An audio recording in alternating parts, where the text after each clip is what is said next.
सावन अमावस्या व्रत कथा के अनुसार एक वक्त की बात है, एक राजा अपने महल में पूरे परिवार के साथ खुशी खुशी रहते थे। उसका एक बेटा और एक बहू थे। एक दिन रसोई में कुछ मिठाइयाँ रखी हुई थीं। एक दिन वो सारी मिठाइयाँ राजा की बहू ने खा लिए। जब उससे पूछा गया कि सारी मिठाइयाँ कहाँ गईं, तो उसने कहा कि चूहे खा गए। चूहों ने जैसे ही ये बात सुनी तो अपने ऊपर लगाया गया झूठा इल्ज़ाम वो बर्दाश्त नहीं कर पाए और क्रोधित हो उठे। ऐसे में उन्होंने राजा की बहू को सबक सिखाने का फैसला किया। कुछ दिनों बाद राजा के महल में कुछ मेहमान आए। इस दिन का चूहों ने फ़ायदा उठाया।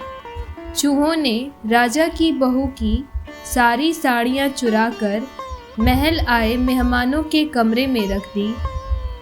जब सुबह सभी ने बहू की साड़ियों को मेहमान के कमरे में देखा तो राजा की बहू के चरित्र पर सवाल उठने लगे। ये बात चारों तरफ फैल गई। जब राजा को ये बात पता लगी तो राजा ने अपनी बहू को महल से बाहर निकाल दिया। इसके बाद राजा की बहू एक झोपड़ी में जाकर रहने लगी और रोजाना पीपल के एक पेड़ के नीचे दिया जलाने लगी। साथ ही गुड़धानी का भोग लगाकर सबको बांटने लगी। ऐसा करते हुए कई समय बीत गए। एक बार राजा उस पीपल के पेड़ के पास से गुजर रहा था। इसी दौरान उसका ध्यान पेड़ के आसपास मौजूद रोशनी पर चला गया और वो हैरान रह गया। राजा ने महल में आने के बाद अपने सिपाहियों से उस रोशनी के बारे में पता लगाने को कहा। जब सैनिक वहां पहुंचे तो उन्होंने देखा कि दीपक आपस में बात कर रहे थे। एक दीपक ने बोला कि मैं राजा के महल से आया हूँ। महल से निकाले जाने के बाद राजा की बहू रोज मेरी पूजा करती है और मुझे पीपल के पेड़ के पास जलाती है। राजा के दीपक से जब दूसरे दीपक ने पूछा कि आखिर उसे महल से क्यों निकाला गया, तब दीपक ने चूहे वाली सारी कहानी उसे बता दी। ये सारी बातें सुनने के बाद सैनिक भी हैरान रह गए और उन्होंने राजा को सारी बात बताई। राजा को अपनी गलती का एहसास हुआ और वो अपने पुत्र वधू को वापस महल में लेकर आए। इसके बाद भी राजा की बहू लगातार पीपल के पेड़ के नीचे दिया जलाती रही और विधिवत पूजा करती रही। ऐसा करने से भगवान शिव और श्री हरि विष्णु राजा की पुत्र वधू पर अत्यंत प्रसन्न हुए और भगवान शिव और श्री हरि विष्णु की कृपा से राजा के जीवन में और उनकी पुत्र वधू के जीवन में, उनके सभी परिवार के जीवन में सुख समृद्धि और प्रसन्नता का वास हो गया। प्रिय भक्तों, सावन मास की इस अमावस्या को हरियाली अमावस्या के नाम से भी जाना जाता है। इस सावन अमावस्या का एक बहुत ही खास महत्व है। अगर आप आज सावन अमावस्या के दिन दान पुण्य करते हैं तो उसका फल दोगुना मिलता है। प्रिय भक्तों, आज हरियाली अमावस्या के दिन किसी भी पवित्र नदी में स्नान करना चाहिए या किसी तीर्थ स्थान पर अवश्य स्नान करना चाहिए।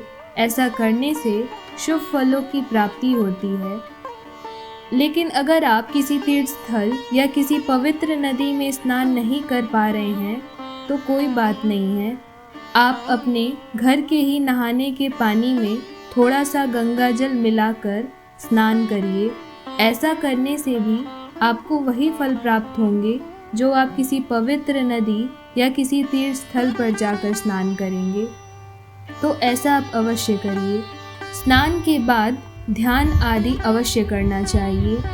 आप आज हरियाली अमावस्या के दिन स्नानादि के बाद अपने इष्ट का ध्यान करिए। किसी भी व्रत अनुष्ठान में अपने इष्ट देव का ध्यान अवश्य करना चाहिए और कलयुग में किसी भी व्रत में नाम जप भी अवश्य करना चाहिए। नाम जप करने से अनंत फलों की प्राप्ति होगी। प्रिय भक्तों, हरियाली अमावस्या का खास महत्व इसलिए भी है क्योंकि यह सावन के पवित्र महीने में पड़ता है। सावन जो भगवान शिव को अत्यंत प्रिय है, तो इसीलिए आप हरियाली अमावस्या के दिन भगवान शिव जी की विधिवत पूजा करिए। भगवान शिव को आक, मदार और उनके प्रिय फूल अवश्य चढ़ाइए और दुग्ध से अभिषेक करिए, बेलपत्र चढ़ाइए। ऐसा करने से भगवान शिव अत्यंत प्रसन्न होंगे। प्रिय भक्तों, हरियाली अमावस्या के दिन पितरों की भी पूजा करनी चाहिए और उनके प्रिय भोजन बनाना चाहिए। ऐसा करने से पितृदेव प्रसन्न होते हैं और उनकी शुभ दृष्टि आपके और आपके परिजनों पर सदैव बनी रहती है। साथ ही अमावस्या के दिन किसी भी ज़रूरतमंद व्यक्ति को दान अवश्य कराना चाहिए। प्रिय भक्तों, गीता में भगवान श्री कृष्ण ने कहा है कि सभी दानों में सबसे सर्वश्रेष्ठ दान अन्नदान होना। प्रिय भक्तों, गीता में भगवान श्री कृष्ण कहते हैं कि सभी दानों में सबसे सर्वश्रेष्ठ दान अन्नदान होता है। अन्नदान करने से घर में सुख समृद्धि बनी रहती है। इसीलिए किसी भी व्रत अनुष्ठान में हर व्यक्ति को अन्नदान अवश्य करना चाहिए। प्रिय भक्तों, आज हरियाली अमावस्या के दिन पीपल के पेड़ की भी पूजा का विशेष महत्व है और साथ ही तुलसी पूजा का भी विशेष महत्व है। तो आप पीपल के पेड़ के पास जाकर घी का दीपक जलाइए, भगवान श्री हरि विष्णु और भगवान शिव की पूजा करिए। साथ ही माता तुलसी की भी विधि पूर्वक पूजा करिए। प्रिय भक्तों, हरियाली अमावस्या के दिन घर के मुख्य दरवाजे पर घी का दीपक जलाना चाहिए। ऐसा करने से जीवन में सदैव प्रसन्नता बनी रहती है। प्रिय भक्तों, अमावस्या व्रत की दूसरी पौराणिक कथा के अनुसार बहुत समय पहले की बात है। एक नगर में एक गरीब ब्राह्मण परिवार रहता था। उस परिवार में पति, पत्नी और उसकी एक पुत्री रहती थी। उनकी पुत्री बेहद संस्कारवान और गुणवान थी, लेकिन गरीब होने की वजह से उसकी विवाह नहीं हो पा रही थी। एक दिन उस ब्राह्मण के घर पर एक साधु महाराज पधारे। वे ब्राह्मण की कन्या के सेवा भाव से बहुत प्रसन्न हुए। उन्होंने उस कन्या को लंबी आयु का आशीर्वाद दिया। साथ ही ये भी बताया कि लड़की के हाथ में विवाह का योग नहीं है। तब ब्राह्मण दंपत्ति ने साधु महाराज से इसका उपाय पूछा। तब साधु महाराज ने ब्राह्मण दंपत्ति को बताया कि तुम्हारे घर से कुछ ही दूरी पर एक गांव में सोना नाम की धोबिन रहती है। उसके एक बेटे और एक बहू है। वह महिला बहुत ही आचार विचार की और संस्कार संपन्न होने के साथ पति परायण भी है। यदि आपकी कन्या उस सोना धोबिन की सेवा करे और वह महिला इसकी विवाह के समय इसे अपने मांग का सिंदूर लगा दे, तो आपकी कन्या का विवाह हो जाएगा, जिससे कन्या का वैधव्य योग मिट सकता है। तब ब्राह्मण देव की बात सुनकर ब्राह्मणी ने अपनी बेटी को सोना धोबिन के यहाँ सोना धोबिन की सेवा करने के लिए कहा। अगले ही दिन से ब्राह्मण की कन्या प्रातःकाल उठकर सोना धोबिन के घर जाकर सारा काम करने लगी। लेकिन सोना धोबिन के उठने से पहले ही वह अपने घर वापस आ जाती थी। एक दिन सोना धोबिन ने अपनी बहू से पूछा कि तुम सुबह उठकर घर का सारा काम कर देती हो और मुझे पता भी नहीं चल पाता। तब बहू ने कहा कि माँ, मुझे तो लगा कि आप ही सुबह सुबह उठकर सारे काम कर देती हैं, क्योंकि मैं तो देरी से उठती हूँ। तब दोनों आपस में ये बात करके बहुत हैरान हुई कि आखिर कौन है जो सुबह उठकर हमारे घर की साफ सफाई करके चला जाता है।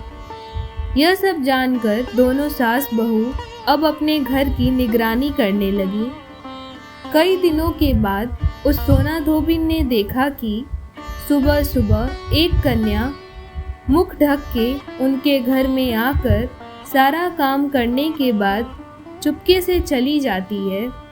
एक दिन जब वह कन्या काम करने सोना धोबिन के घर से जाने लगी तो सोना धोबिन उसके पैरों पर गिर पड़ी और पूछने लगी कि आप कौन हैं और इस तरह से छुपकर हमारे घर की चाकरी क्यों कर रही हैं। तब कन्या ने सोना धोबिन को साधु महाराज द्वारा कही गई सारी बात बताई। सोना धोबिन कन्या की मदद करने के लिए तैयार हो गई। उस समय सोना धोबिन के पति थोड़ा अस्वस्थ थे। सोना धोबिन अपने बहू से कहती है कि जब तक मैं वापस ना आ जाऊं तुम घर पर ही रहना और अपने ससुर जी का ध्यान रखना। सोना धोबिन ने जैसे ही अपनी मांग का सिंदूर उस कन्या की मांग में लगाया, वैसे ही उसके पति की मृत्यु हो गई। उसे अपने पति की मृत्यु का पता चल गया। उस दिन वह घर से निराजल ही चली थी, ये सोचकर कि रास्ते में जहाँ पीपल का पेड़ मिलेगा वहीं उसे भंवरी देकर और उसकी परिक्रमा करके फिर जल ग्रहण करेगी। उस दिन संयोग से अमावस्या का दिन था। धोबिन ने ब्राह्मण के घर मिले हुए पकवान की जगह ईंट के टुकड़ों से 108 बार भंवरी दी और साथ ही 108 बार पीपल के पेड़ की परिक्रमा भी की और उसके बाद भगवान श्री हरि नारायण का विधि पूर्वक पूजन कर उनका आशीर्वाद ली और अंत में जल को ग्रहण किया। सोना धोबिन के ऐसा करते ही भगवान श्री हरि विष्णु और भगवान शिव की कृपा से उसके पति के मृत शरीर में अचानक वापस जान आ गई। ये एक पति परायण का चमत्कार ही था और कहा जाता है कि तभी से अमावस्या व्रत प्रसिद्ध हो गई। उसके बाद से ही उस गांव के सभी लोग अमावस्या व्रत करने लगे।